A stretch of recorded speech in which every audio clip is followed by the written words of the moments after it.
Praise the name of our Lord Jesus Christ. Ibada ya jana tulikuwa tunaongelea mada ilikuwa ni jinsi ya kutafuta nafasi kwa ajili ya Mungu. Na tukasoma kitabu cha Luka 2, tukaanza mstari wa kwanza. Biblia inasema, siku zile amri ilitoka kwa Kaisari Augusto ya kwamba iandikwe orodha ya majina ya watu wote wa ulimwengu. Orodha hii ndiyo ya kwanza iliyoandikwa hapo Kirenio alipokuwa liwali wa Shamu. Watu wote wakaenda kuandikwa, kila mtu mjini kwao. Yusufu naye aliondoka Galilaya toka mji wa Nazareti, akapanda kwenda Uyahudi mpaka mji wa Daudi uitwao Bethlehemu, kwa kuwa yeye ni wa mbari na jamaa ya Daudi, ili andikwe pamoja na Mariamu mkewe, ambaye amemposa, naye ana mimba. Ikawa katika kukaa huko, siku zake za kuzaa zikatimia, akamzaa mwanawe kifungua mimba, akamvika nguo za kitoto, akamlaza katika ori ya kulia ng'ombe, kwa sababu hawakupata nafasi katika nyumba ya wageni. Sasa Biblia inatuambia ya kwamba wakati Kaisari Augusto alitoa amri ya kwamba kila mtu aende akandikwe, yaani orodha ichukuliwe ya kila mtu, census ichukuliwe. Hapo verse number 3 Biblia inasema watu wote wakaenda kuandikwa, kila mtu mjini kwao. Yaani watu wote wakapata nafasi ili waende wakaandikwe. Yaani amri ya Kaisari Augusto, watu wanapata nafasi. Lakini hii verse number 7, ili Yesu Kristo azaliwe, Biblia inasema kwamba nafasi haikupatikana. Hawakupata nafasi kabisa. Nafasi ilishindikana chumbani mwa wageni. Watu hawakuwa na nafasi kabisa Yesu Kristo aweze kuzaliwa huko. Kwa hivyo ilibidi mama yake amzae katika ori ya kukulia ng'ombe. Sasa imagine, kwa vitu vya dunia watu wanapata nafasi. Watu wako na nafasi kweli kweli. Lakini kwa vitu vya mbinguni, vitu ambavyo vinahusu ufalme wa mbinguni, watu hawana nafasi kabisa. Tunajua ya kwamba Yesu Kristo, yeye ndi neno la Mungu. Hiyo ni kitabu cha John 1:1. Yohana 1:1. Biblia inasema hapo mwanzo kulikuwako neno, na neno alikuwa kwa Mungu, na neno alikuwa Mungu. Sasa Yohana 1:1 ikisema hapo mwanzo kulikuwako neno, mjue ya kwamba anaongea habari za Yesu Kristo. Maana Yesu Kristo anasemanga yeye ndiye mwanzo na yeye ndiye mwisho. Sasa hapo mwanzo kulikuwako na neno. Yesu Kristo ndiye neno. Kitabu cha Ufunuo wa Yohana 19, tuanzie mstari wa 11. Kisha nikaziona mbingu zimefunuka, na tazama farasi mweupe, na yeye aliyempanda aitwa mwaminifu na wa kweli. Kumbuka Yesu anasema kwenye John 14:6 ya kwamba mimi ndimi njia, kweli. Kwa hivyo huyu ndio wanaongea habari za Yesu, maana Yesu Kristo ndiye mwaminifu, tena yeye ndiye wa kweli. Haya, tuendelee. Na yeye amempanda aitwaye mwaminifu na wa kweli, na kwa haki ahukumu na kufanya vita. Huyu bado ni Yesu tu, yeye ndiye anafanyanga vita. Kitabu cha Kutoka 15 mstari wa 3 Biblia inasema Bwana ni mtu wa vita. Kwa hivyo na Yesu Kristo ndiye Bwana. Hiyo ni John 13:13. Kwa hivyo anaongea tu habari zake, yeye ndiye Bwana.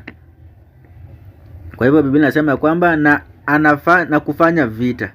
Na macho yake alikuwa kama mwali wa moto, na juu ya kinywa chake vilemba vingi. Na anayo jina lililoandikwa asilolijua mtu ila ye mwenyewe. Naye amevikwa vazi lililochovwa katika damu, na jina lake aitwa neno la Mungu. Na jina lake aitwa neno la Mungu. Kwa hivyo Yesu Kristo bila kubatisha ndiye neno la Mungu kwa Biblia.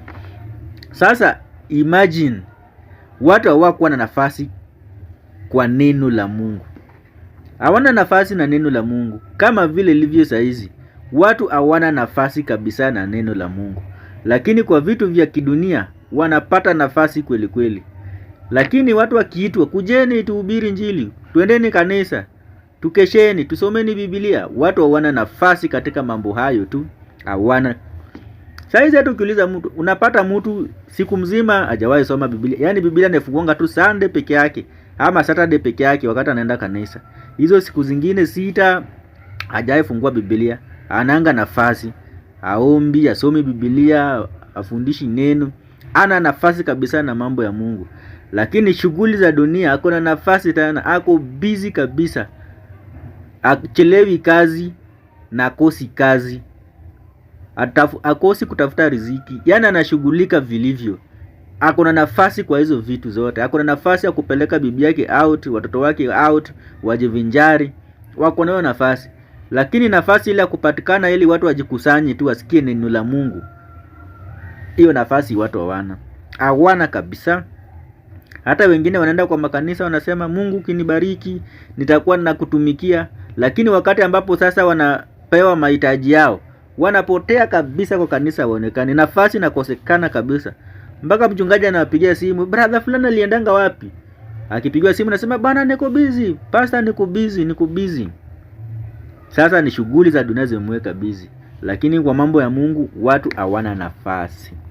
Lakini kwa mambo ya dunia watu wako na nafasi. A good example, kitabu cha Timotheo wa pili 4:10. Biblia inasema, Paulo anasema, maana Dema aliniacha akiupenda ulimwengu huu wa sasa, akasafiri kwenda Thesalonike. Kriste amekwenda Galatia, Tita amekwenda Dalmatia, Luka peke yake yupo pamoja na mimi. Kwa hivyo Paulo akaangalia ile squad yake ya kuhubiri Injili, ile ya utumishi, anapata ya kwamba akona mtu mmoja tu ndiye amebaki nayo. Akona Luka peke yake, lakini wale wengine hawana nafasi, wako busy. Mtu kama Dema, yeye hata ameachana na mambo na kanisa kabisa, mambo na ibada, mambo na kuhubiri amewachana nayo kabisa. Yeye amependa ulimwengu akaenda kule Thesalonike. Yaani inamaanisha yeye amewachana kabisa na mambo na Injili. Amewachana nayo kabisa. Ndio nasikia Biblia inasema, Dema aliniacha akiupenda ulimwengu huu wa sasa, akasafiri kwenda Thesalonike. Kupenda ulimwengu wa sasa inamaanisha ni kuacha kutumikia Mungu, umeenda kutumikia dunia sasa. Umerudi kimwilini, utumikie mwilini, ujitafutie mambo yako. Mambo ya Mungu umeachana nayo. Kitabu cha Yohana wa kwanza 2:15. Biblia inasema, msipende dunia wala mambo yaliyomo katika dunia. Mtu akipenda dunia, kumpenda Baba hakumo ndani yake.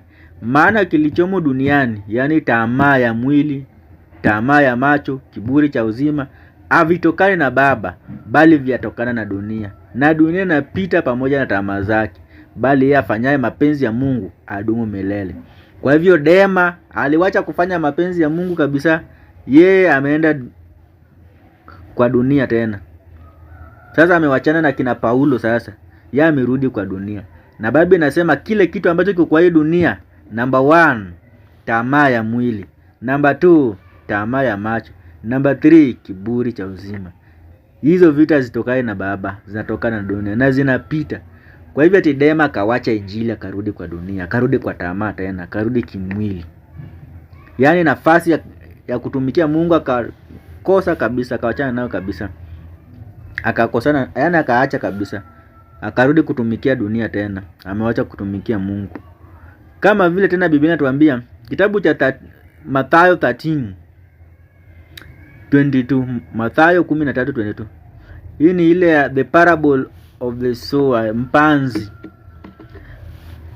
22 inasema, naye aliyepandwa penye miiba, huyo ndiye alisikia lile neno, shughuli za dunia na udanganyifu wa mali ulisonga lile neno, likawa lizai. Kwa hivyo wakati ambapo umetoka, una nafasi na Mungu, umeacha Mungu. Yaani wewe Injili umesikia, lakini ukasema hapana, wacha niingie kidogo kwa hii mambo ya dunia. Nitafute pesa, nitafute mali kidogo. Biblia inasema number 1, lile neno la Kristo ambalo ulisikia alitazaa ndani yako. Alitazaa ndani yako. Kwa sababu wewe umeenda kwa shughuli za dunia. Na mali na kudanganya tu. Sasa wewe ni kutafuta pesa, kubizi kutafuta pesa. Nasema Mungu utamtafuta tukishazeeka. Mambo na kanisa ni baadaye, lakini sasa hii wacha tukule ujana kwanza. ni kutafuta tu pesa, pesa, pesa, raha, pombe, wanawake, nini, wanaume, raha tu. Mambo na Mungu umeweka kando. Na wewe ulikuwa ni mtu wa kanisa. Ujue ya kwamba lile neno ambalo lilikuwa ndani yako halitazaa. Ile talanta, ile gift ambayo ulipatiwa halitazaa, litakufa. Kwa hivyo watu wakuwe na nafasi na Mungu. Kitabu cha Mathayo 22 verse number 2, Biblia inasema, ufalme wa mbinguni umefanana na mfalme mmoja aliyemfanyia mwanawe harusi. Huyo mfalme ni baba mwenyewe. Huyo mwanawe ni Yesu Kristo. Kwa maana ile harusi ambayo wanaongelea iko tu kwenye kitabu cha Revelation 19. Revelation 19 verse number ngapi? Number 7. Na tufurahie, tukashangilie, tukampe utukufu wake, kwa kuwa harusi ya mwana kondoo imekuja na mkewe amewekwa tayari. Kwa hivyo ujue ya kwamba mwana kondoo ambaye anaongea habari zake hapa ni Yesu Kristo. Yeye ndiye mwana kondoo. Maana Yohana Mbatizaji alipokuwa akihubiri kule nyikani, alipoona Yesu Kristo anakuja, alisema ya kwamba tazama, huyu ndiye mwana kondoo wa Mungu aondoaye dhambi za watu. Kwa hivyo Yesu Kristo ndiye mwana kondoo wa Mungu. Aliambia tu watu vizuri, tazama mwana kondoo wa Mungu. Hiyo ni kitabu cha Yohana 1:29. Siku ya pili yake Yohana alimuona Yesu anakuja kwake. Akasema, tazama mwana kondoo wa Mungu achukuaye dhambi ya ulimwengu. Kwa hivyo Yesu Kristo ndiye mwana kondoo wa Mungu ambaye anachukua dhambi za ulimwengu. Kwa hivyo hapa wakati Biblia inasema kwamba kwenye Matthew 22 verse number 2, ufalme wa mbinguni umefanana na mfalme mmoja aliyemfanyia mwanawe harusi. Leo mfalme baba mwenyewe, huyo mwana kondoo ni Kristo Yesu. Akatuma watumwa wake wawaite walioalikwa harusini. Sasa watumwa ni servants, au sasa ndio mapastors, ndio wachungaji, au ndio watumwa wake. Hao ndio watumwa. Ukisoma hizo vitabu zote zenye zimeandikwa na Paulo, anasema ya kwamba kama for example kitabu cha Wakorintho wa kwanza 1:1, Paulo aliyeitwa kuwa mtume wa Kristo Yesu kwa mapenzi ya Mungu. Kwa hivyo Paulo ni mtume. Mtume inamaanisha ni mtumwa. Ukisoma hizo vitabu zote anajiita mtumwa. Ukisoma Warumi 1:1, Paulo mtumwa wa Kristo Yesu aliyeitwa kuwa mtume. Kwa hivyo mtumwa ni a servant of God, ni mtumishi wa Mungu ambaye ameitwa ili kuhubiri Injili. Kwa hivyo wakati ambapo Mathayo 22 verse number 3 inasema, akawatuma watumwa wake wawaite walioalikwa kuja harusini, na wakakataa. Kwa hivyo ujue kwamba walioitwa wakuja harusini ni sisi, ndio tulioitwa tukuja harusini. Harusi ni ya Yesu Kristo, ni ya mwana kondoo, na sisi ndio tumeitwa. Ukisoma hii kitabu cha Mathayo hii inasema walioitwa ni wengi, lakini walioteuliwa ni wachache. Kwa hivyo ni sisi ndio wale ambao wamealikwa harusini. Tumealikwa. Lakini sasa hapa kitu cha ajabu, Biblia inasema ya kwamba wengine wakakata, yani walipoitwa waenda harusini walikataa kukuja. Biblia inasema tena akatuma watu kwa wengine, akisema, waambieni wale walioalikwa, tazameni nimeandaa karamu yangu na ng'ombe zangu na vinono vimekwisha kuchinjwa na vyote vimekwisha kuwa tayari, njooni harusini.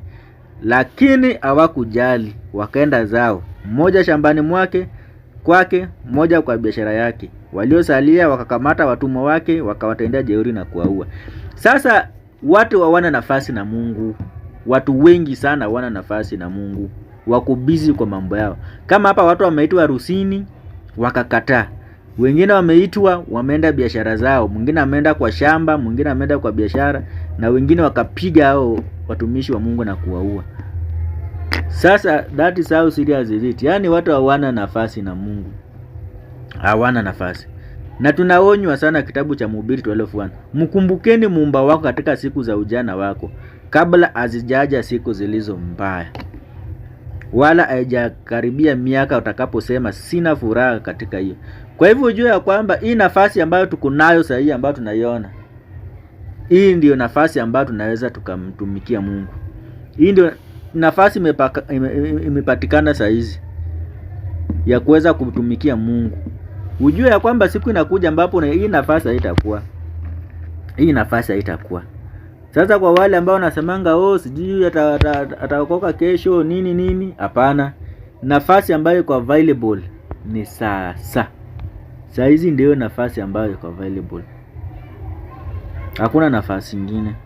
Ni hii ndio nafasi. Kwa hivyo tujue ya kwamba nafasi ambayo tuko nayo mbele za Mungu ambayo imekubalika ni hii. Tusi waste hii nafasi ambayo tuko nayo. Biblia inasema kitabu cha Wakorintho wa pili 6 kuanzia 2. Kwa maana asema, wakati uliokubalika na ile kusikia, siku ya wokovu na ile kusaidia. Tazama, wakati uliokubalika ndio sasa, na siku ya wokovu ndio sasa. Kwa hivyo nafasi ni sasa. Nafasi ya kutumikia Mungu ni sasa. Nafasi ya kuokoka ni sasa. Nafasi iko sasa. Lakini watu wengi hawatumii nafasi venye nafaa. Watu wengi nafasi yenye Mungu ametupea tukamtumikie, tujue ukweli kuhusu yeye, tunatumikia kwa biashara zetu, kwa mambo yetu. Hatuna haja na Mungu. Siku zinakuja ambazo ni mbaya. Biblia inasema hivyo, kabla hazijaja siku zilizo mbaya, siku zinakuja zilizo mbaya. Kwa hivyo nafasi imepatikana. Tutumieni nafasi nzuri kwa kutumikia Mungu. Isaiah 55:6 Biblia inasema, mtafuteni Bwana madamu anapatikana, mteni madamu yu karibu. Sasa hii nafasi ambayo tuko nayo hii wakati hii, Bwana anapatikana. Hii nafasi ambayo tuko nayo, Bwana ako karibu. Kwa hivyo tumtafute. Na saa ile makosa kubwa sana nyote wanafanya ni wakati nafasi imepatikana vizuri, hii grace, hii nafasi hii, watu wanataka kutafuta mambo yao binafsi. Akina Dema wameachana na Injili, wameenda kule wa Thessalonike wakipenda ulimwengu. Tuna concentrate sana kwa vitu za ulimwengu, tunawachana na Mungu. Na Biblia inasema dunia inapita pamoja na kila kitu chenye kiko ndani yake. Sasa hii nafasi ambayo imepatikana, tumtafute nayo Bwana. Bwana ako karibu wakati huu. Bwana anapatikana wakati huu. Inakuja wakati ambapo Bwana atapatikana, Bwana atakuwa karibu. 7 nasema 55:7 na Isaya. Mtu mbaya na aache njia yake, mtu asiye haki na aache mawazo yake. Amrudie Bwana naye atamrehemu. Arejee kwa Mungu wetu na atamsamehe. Kwa hivyo nafasi ya msamaha imepatikana, ndio saa hizi ndio wakati wa kusamehewa. Wakati wa kurejea Mungu, nafasi ni sasa. Wakati wa kupata rehema kwa Mungu, nafasi ni sasa. Wakati wa kumrudia Mungu, nafasi ni sasa. Wakati wa kuacha mambo mabaya, mawazo mabaya ni sasa. Wakati wa kuacha njia mbaya ni sasa. Nafasi imepatikana kwetu. Tutumieni nafasi kabla zijakuja siku zilizo mbaya. Inakuja. Hiyo nafasi inakuja. Inakuja. Siku zinakuja ambapo nafasi haitapatikana.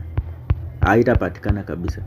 Na hii Biblia, kilio cha watumishi wa Mungu ilikuwa ni kwamba wapatiwe tu nafasi tu. Kitabu cha Wakorintho wa 2:7-2. Paulo anasema, tupeni nafasi mioyoni mwenu. Hatukumdhulumu mtu yeyote, wala kumharibu mtu, wala kumkaripia mtu. Kwa hivyo Paulo anaomba tu kondoo, wale watu ambao wanapenda neno la Mungu, tafuteni nafasi kwa ajili yao. Yaani wape tu nafasi. Wape tu nafasi ili wakahubiri Injili, ili wakawasaidie. Wapeni tu nafasi.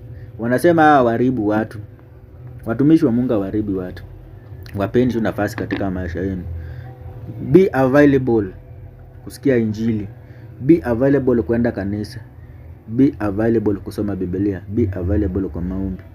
Be available kutumia ile gift ambayo ulipatiwa na Mungu, ile karama. Nafasi ni sasa kwako. Umeona Paulo ana plead na watu, tafadhali tupeeni nafasi mioyoni mwenu. Tupeeni nafasi. Maana hiyo nafasi ndio kitu mwanadamu ananga kwa ajili ya Injili. Ndio maana Paulo ana plead, tafadhali tupeeni nafasi mioyoni mwetu. Maana amejua watu wana nafasi. Ukiambia brother twende Injili, oh niko busy, oh tunashikana, oh naenda wapi? Sasa nafasi haiko kwa ajili ya Mungu. Hawapeani nafasi kwa ajili ya Mungu. Ndio maana Paulo anaomba apewe nafasi. Mimi pia tunawaomba sasa tutafute nafasi kwa ajili ya Mungu. Biblia inasema time inakuja ambapo nafasi haitapatikana. Hiyo ni kitabu cha 2 Thessalonians 2:3.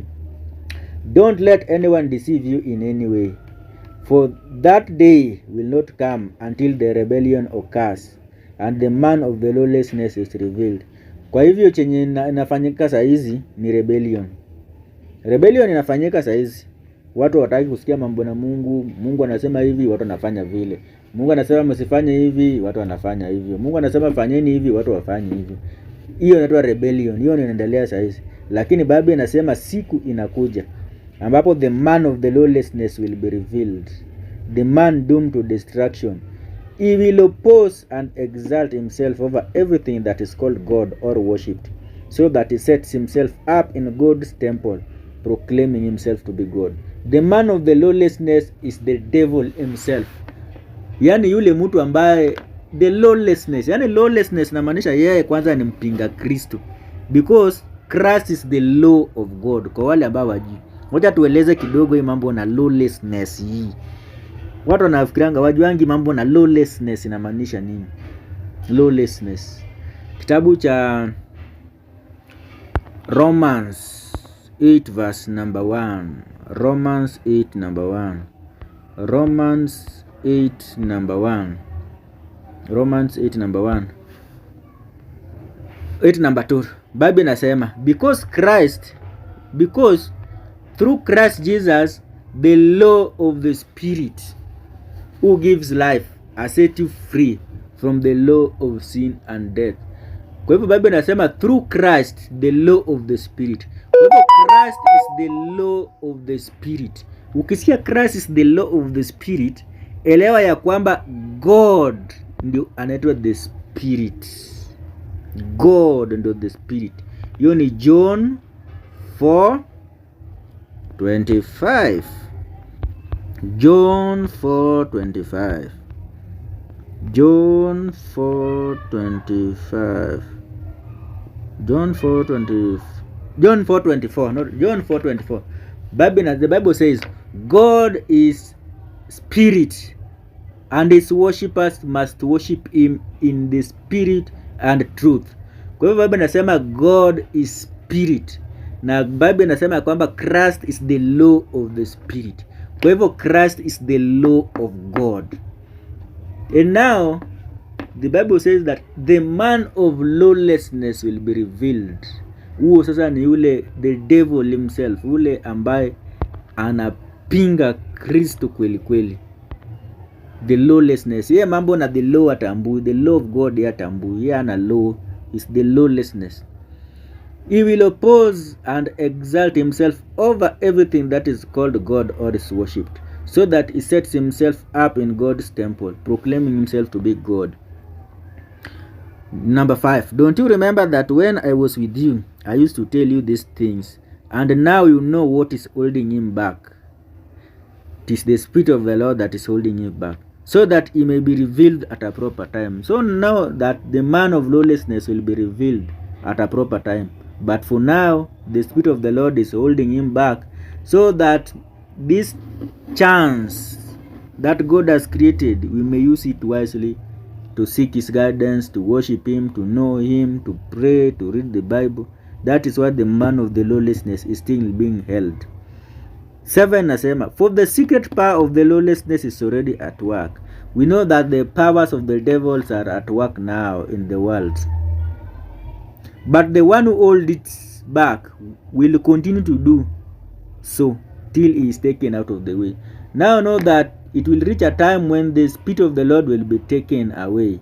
And when the Spirit of the Lord will be taken away, the man of the lawlessness will be revealed. He will come. And now that time when the man of the lawlessness come, It is when people will start looking for salvation, there will be no salvation, because there is no salvation without the Holy Spirit. They will be looking for God, there will be no God, because there is no God without the Spirit. So let us take this chance to look for God.